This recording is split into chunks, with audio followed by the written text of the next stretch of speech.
alimtumul ladzina tadaw minkum fis sabti faqulna lahum kunu qiradatan khasiin faja'alnaha nakala lima bayna yadayha wa ma khalfaha wa mau'izatan lil muttaqin. Dan sungguh kalian telah mengetahui orang-orang yang melakukan kesalahan, melampaui batas, melanggar sesuatu yang telah ditetapkan. Fis sabti, yaitu pada hari Sabat, pada hari Sabtu.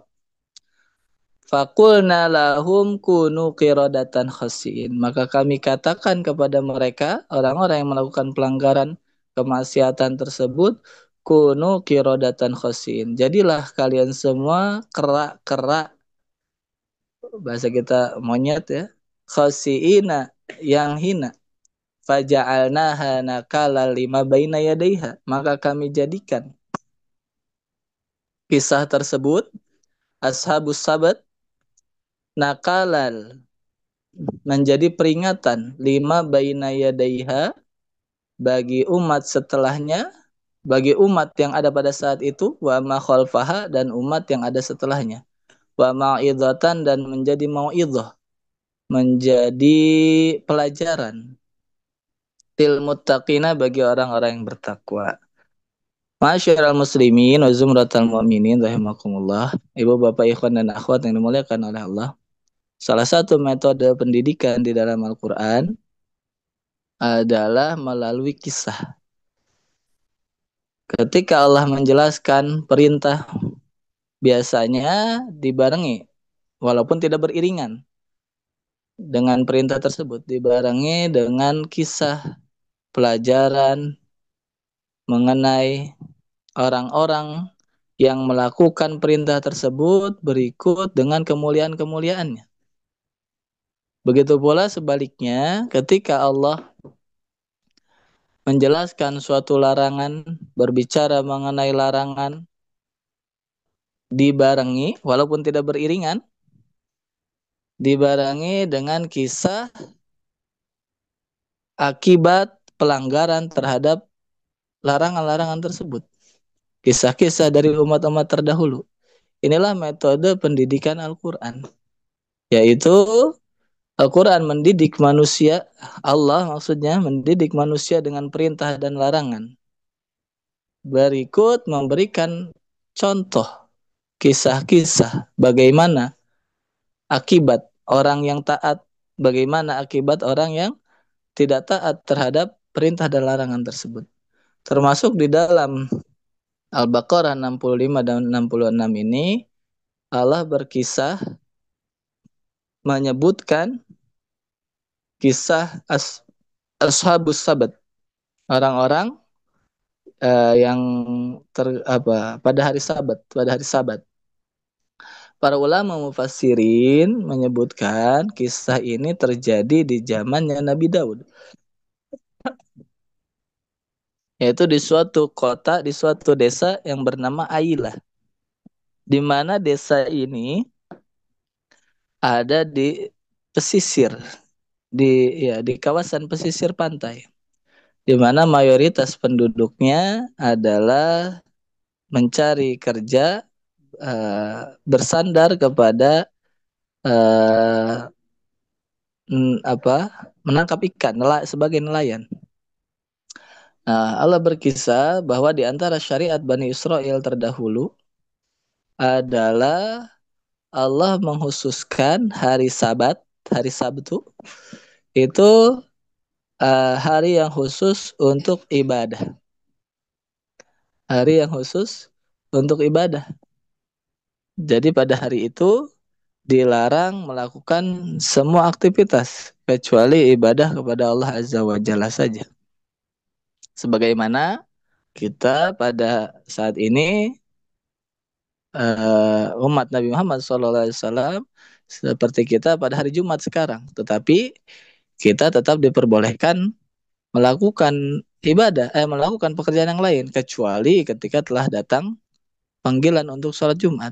Nah, tetapi pada umat terdahulu memang ada hari yang khusus, dikhususkan hari Sabtu itu, hari Sabat itu sama sekali tidak boleh melakukan pekerjaan duniawi. Dan itu bagi umat Yahudi yang taat sampai saat ini, hari Sabat itu masih berlaku.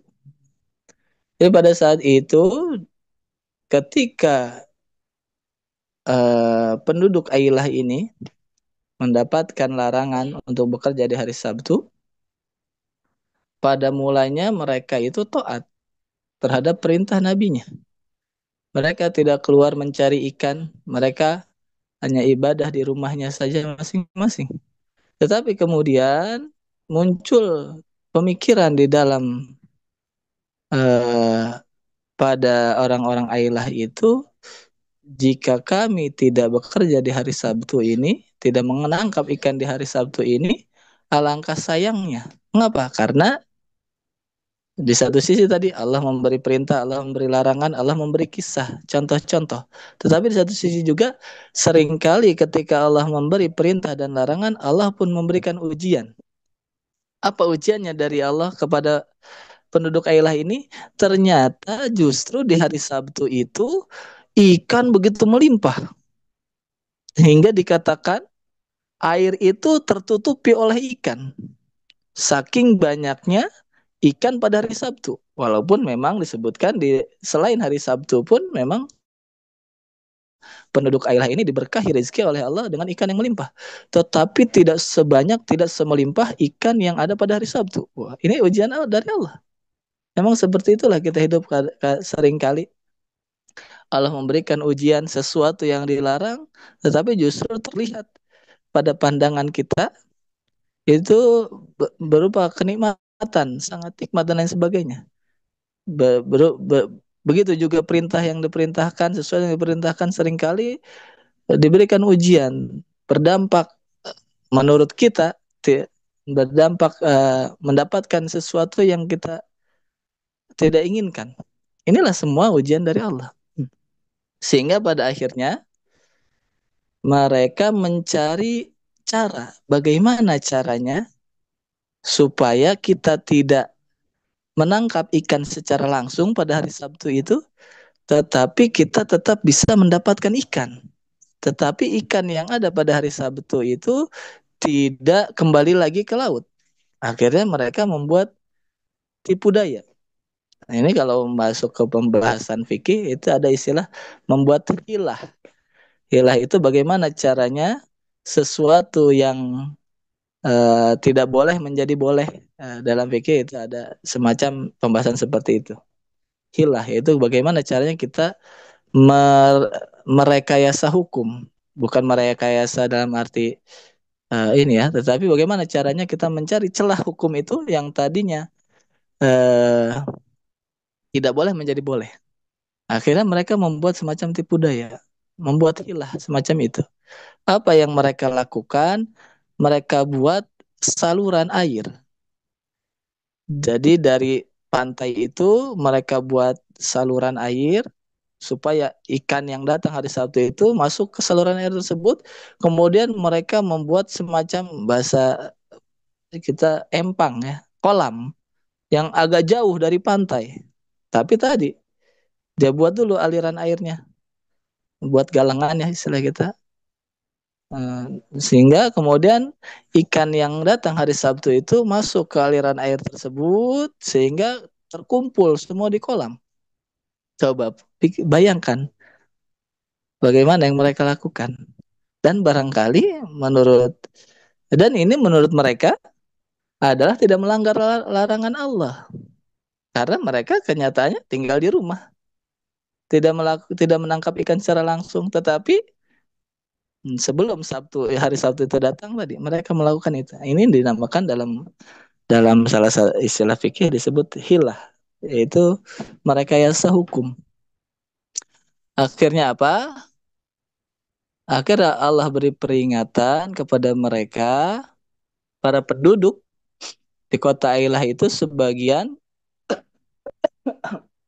memberikan peringatan kepada orang-orang yang melakukan penangkapan ikan semacam ini. Mereka mengatakan bahwa apa yang telah dilakukan oleh kalian tetap melanggar apa yang telah dilarang oleh Allah Azza wa Jalla. Tetapi Ashabus Sabat ini beberapa orang di kota Ailah yang melakukan pekerjaan ini tetap ngeyel ya. Tetap iya melakukan aktivitas seperti itu. Sehingga kemudian turunlah azab Allah, siksa Allah yang tersirat di dalam firman-Nya faqulna lahum kunu qiradatan khasiin. Maka Allah tetapkan orang-orang yang tidak bertaubat dari pekerjaannya mengambil ikan semacam itu. Walaupun terlihat seolah-olah benar, tetapi pada kenyataannya tetap salah karena merekayasa hukum.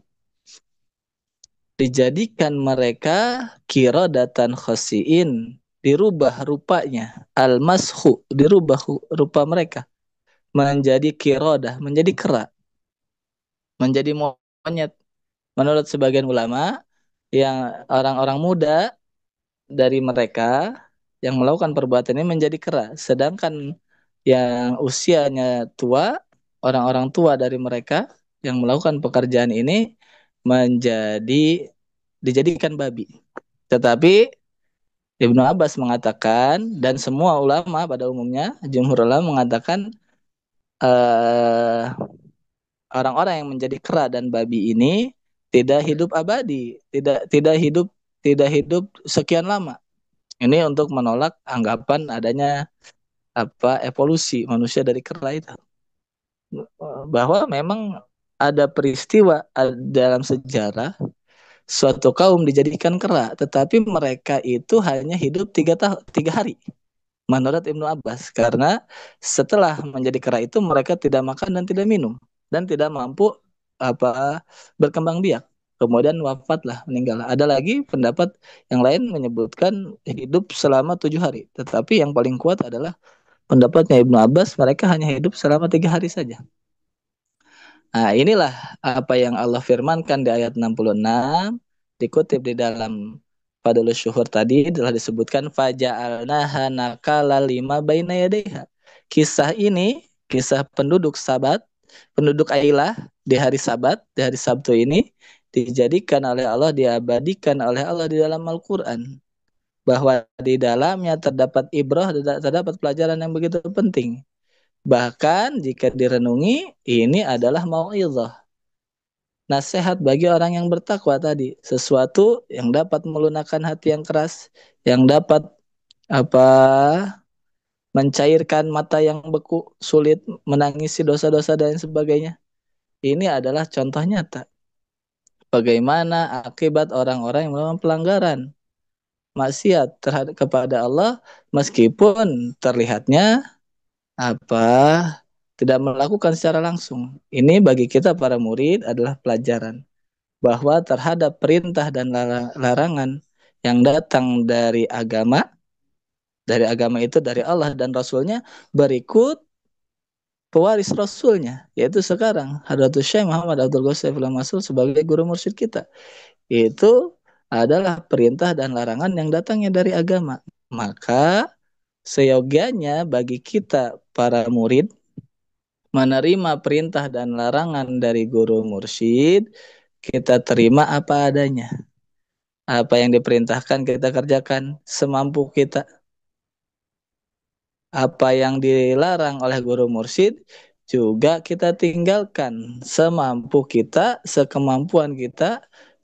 Kita niat semaksimal mungkin untuk mengerjakan segala perintah dan meninggalkan apa yang dilarang oleh agama secara umum maupun perintah dan larangan yang datangnya dari guru mursyid.